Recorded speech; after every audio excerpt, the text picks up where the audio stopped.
I'm Shawna Robins, founder and CEO of Third Spark. And today I have the pleasure of doing an Authority Magazine interview with Dr. Fotuhi. He earned his PhD in neuroscience from Johns Hopkins University in 1992 and his medical degree from Harvard Medical School in 1997.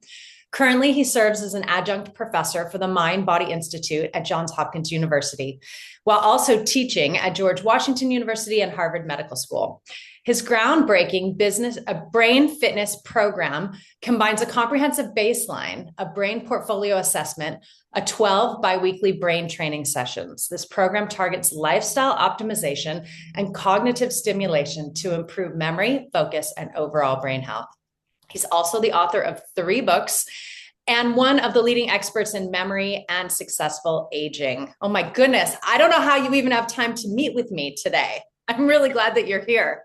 It's my pleasure, Shawna. I really appreciate being on your podcast. You're a busy guy. I enjoy life, and things have happened over time. Didn't all happen one day. And well, talk to me about brain health. I want to know. I know you have a new book coming out. I know this is your specialty.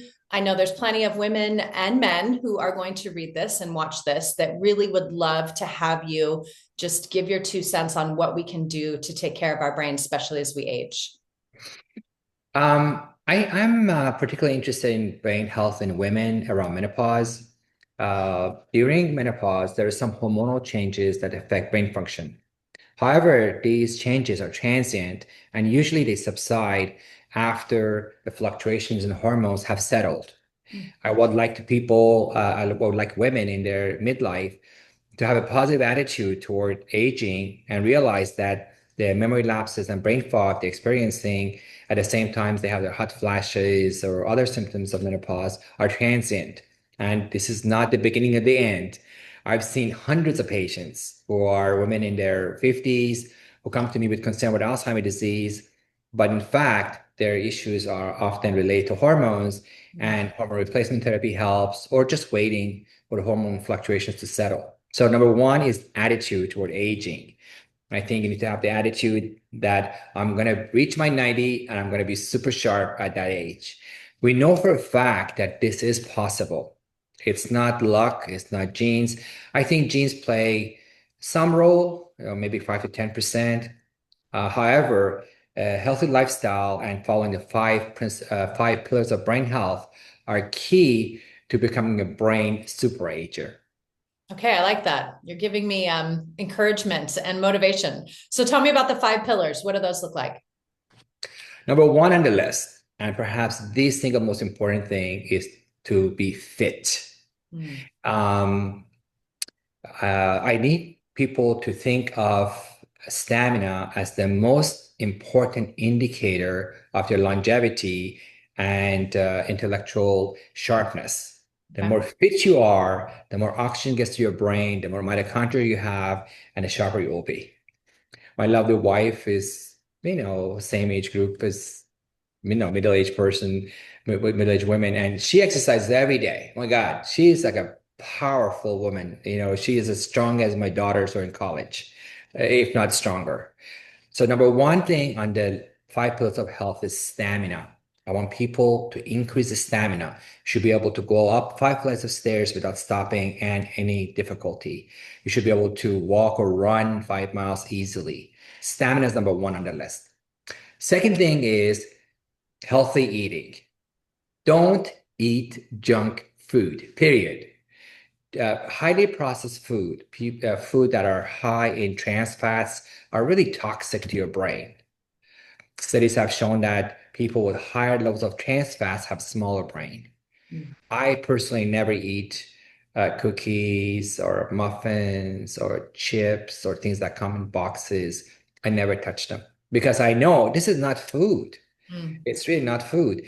Those kind of junk food fuel inflammation in the brain. And many studies have shown that people who have a pro-inflammatory diet, people who eat a Western diet of French fries and hamburgers and sodas, unfortunately have small brains. This is facts. This is not just a speculation. These are facts. So number one is don't eat junk food, and then eat fruits, vegetables, a Mediterranean heart healthy diet. That was number two. Number three is sleep. Right? As you know, sleep is critical to our health. An important process during sleep is rinsing of the brain. When you are in deep stage of sleep, your brain goes through a rinsing process. We call it the lymphatic system. And that rinsing process is essential to remove all the toxins that accumulate as a normal process of metabolic activities. These metabolic byproducts, the waste products that accumulate, need to be cleared from the brain. And that happens mostly at night. So when you don't get enough sleep, your brain literally becomes older. Your brain becomes dirty. Imagine like New York City not having garbage collection for a month. It's really important that you get 7 to 8 hours of sleep. As you know, many people think, well, everybody has sleep problems. I'm just like everybody else. No, you need to make sleep a high priority and you need to really stick with it. Number four on the list after stamina and diet and having good sleep is brain training. You really need to challenge your brain. Every day you have opportunities to use a calculator, use a GPS, or just quickly, find ways to get information easily. I recommend that you make an effort to challenge your brain. It's like going up the stairs versus take the elevator. Find challenges on day-to-day life. Memorize names, memorize phone numbers, and keep your brain challenged. And the last one, and one of the most important ones, is the mindset. Mm. First of all, you have to have the mindset that I'm going to grow old and I'm going to be sharp. And just see it. Don't say, oh, I'm getting older, things are falling apart. That's a wrong mindset. The second mindset is don't make a big deal out of little things. Stress is toxic to your brain. When you're stressed out, cortisol levels increase in your brain, and cortisol literally kills brain cells in the hippocampus, which is the memory part of our brain. Hmm. And number three into the mindset is to take responsibility for your problems. We tend to blame other people and always feel frustrated that other people they're not doing what they're supposed to do. And that's often a source of frustration. So my general recommendation is own your problems. If things are not going right, make them right. Take steps to change things the way you want them to be, and perhaps less effort on trying to change your coworkers and change your family members. Take ownership of your problems and live life with stamina, strength. Like I can do this, and goes. So the five pillars of brain health are stamina, diet, healthy diet, sleep, and then brain training and a healthy, calm mind with an attitude like I'm going to take care of things myself. All right, thank you. That's amazing because for me, watching two parents struggle with dementia, I do get into the thought pattern of, oh my God, I can't find my keys. Is it already happening to me? Or I don't want to check my APOE4 status because what if I have two copies? There's a lot of fear, I think, around brain illness, brain inflammation. I think that's really, I know that I find that to be really helpful. The idea that your mindset can make a difference in how your body ages. Absolutely. It's important to have a sense of purpose in life. One of the things about mindset is to say, what do I live for? For example, for me, I love my daughters and I love to see them become successful and happy in life and, see the next generation of kids and so forth. I love educating public about brain health issues. I love to teach. And so I have a reason to get up every day and look to the future and I look at the positive. I recommend that you do the same thing. Don't let negative thoughts waste your time. It's not productive to think about things that are, hypothetical.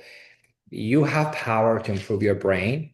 Your brain has plasticity. Your brain has malleability. You can change your brain every single day. In fact, every hour. Studies have shown that if you learn something intensely for 45 minutes, there are structural changes in your brain, even in 45 minutes. Everyday habits can make a microscopic change in your brain for better or for worse. When you eat some blueberries and when you smile to someone And when you do a crossword puzzle, and when you, say nice to somebody, they smile back, and you have like a little dopamine in your brain, all those things at a microscopic level increase your brain capacity.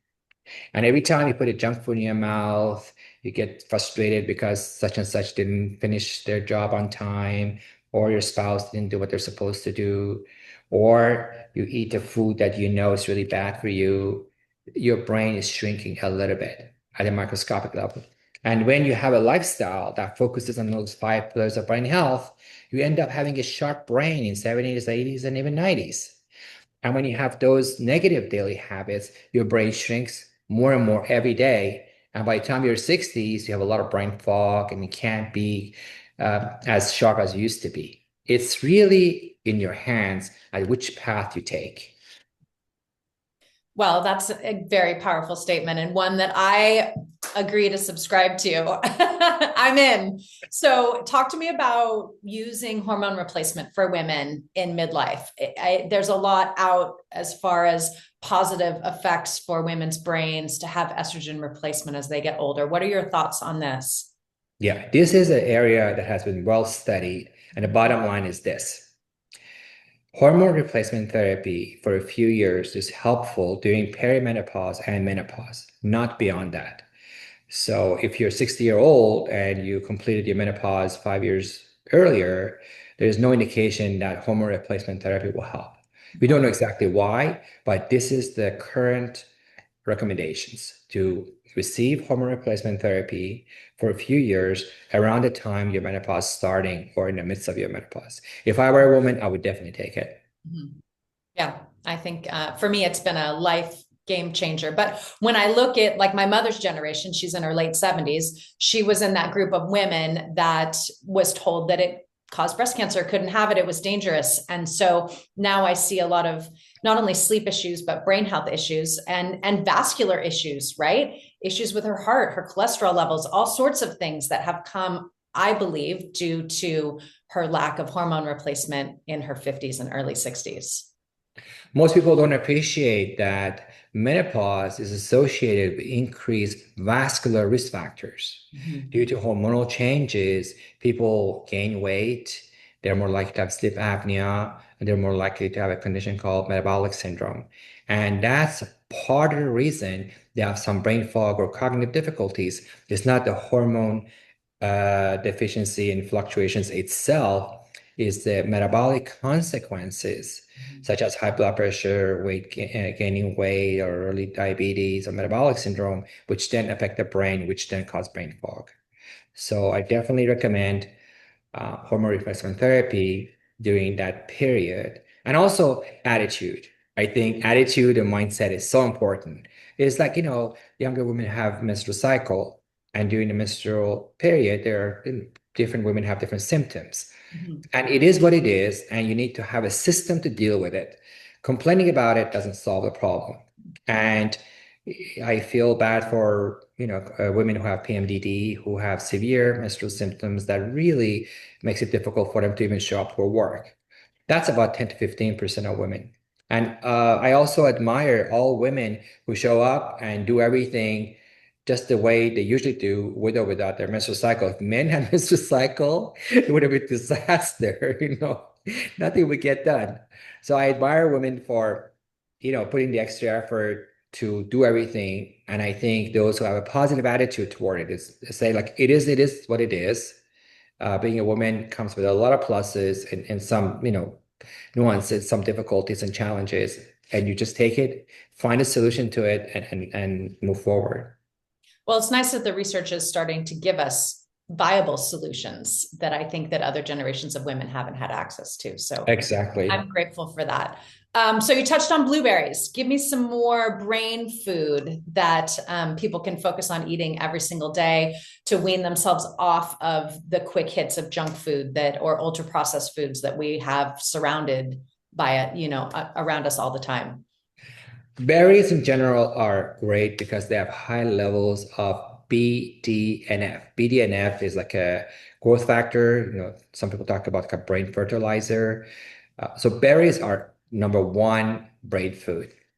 I also like Greek yogurt. I feel like, the probiotics in yogurt as well as the protein is really helpful. That's usually my lunch. In lunch, I usually have just one bowl of Greek yogurt. Another favorite of mine is dark chocolate. Dark chocolate has cocoa, and it increase. Cocoa is associated with increased blood flow in the brain. Another one. Um, Pomegranate is another favorite fruit for me. It's not readily available and it's not easy to eat, but it's associated with increased blood flow in the brain. These are some of the ones I like particularly. But in general, I try to have a variety of food because each fruit, each vegetable has its own set of vitamins. And, it's not like you should only eat these five fruits. You should eat fruits, vegetables, and legumes as much as possible. And do not ever touch junk food. I mean, since I've learned about how bad they are, I feel so guilty if I eat one French fries. Sometimes we go places and, I mean, it is tasty. And then I'm so tempted, I'll have one French fries just to experience the taste of it. And then cookies, muffins, those like that are absolutely bad for your brain. And since I've learned about those things, I don't touch them. I don't touch them at all. I don't even consider touching them. Mm. In summary, it's good to eat a variety of fruits and vegetables and avoid junk food. And what about alcohol? Yes, alcohol recommendations have changed over the past few decades. I used to give lectures recommending that one or two glasses of wine, one or two non-alcoholic beverages per day are associated with better health outcomes, including lower risk of Alzheimer's disease. More recent data have challenged that. More recent data show that 0 to 1 alcoholic beverages per day, in other words, 2 or 3 per week, seem to have slight benefits. But anything more than that, 1 per day, is associated with more brain shrinkage. I like to put this in perspective. If you stress out a lot, if you have a sedentary lifestyle, if you eat poorly, those are the big determinants of brain health. Those are major factors that will determine which way you'll end up being in your 80s. However, I think drinking alcohol is similar to coffee. Maybe a little bit here. If you drink 1 or 2 glasses a day, you're not going to die. It's not a major problem. I usually drink, 2 or 3 glasses of wine if you go out on a social gathering on weekends. I don't drink alcohol every day. However, I know that whether I have one drink a week or 4 drinks a week is not going to be a major factor on what will happen to me in my 80s. I know that those 5 pillars of brain health are the major determinants. And alcohol or coffee or other things, or which supplement you take, those are minor determinants of brain health in your 80s. All right. That's so helpful. Thank you so much. Thank you, Dr. Fotuhi, for joining me today. My pleasure. I appreciate you being here. Thank you very much, Shawna.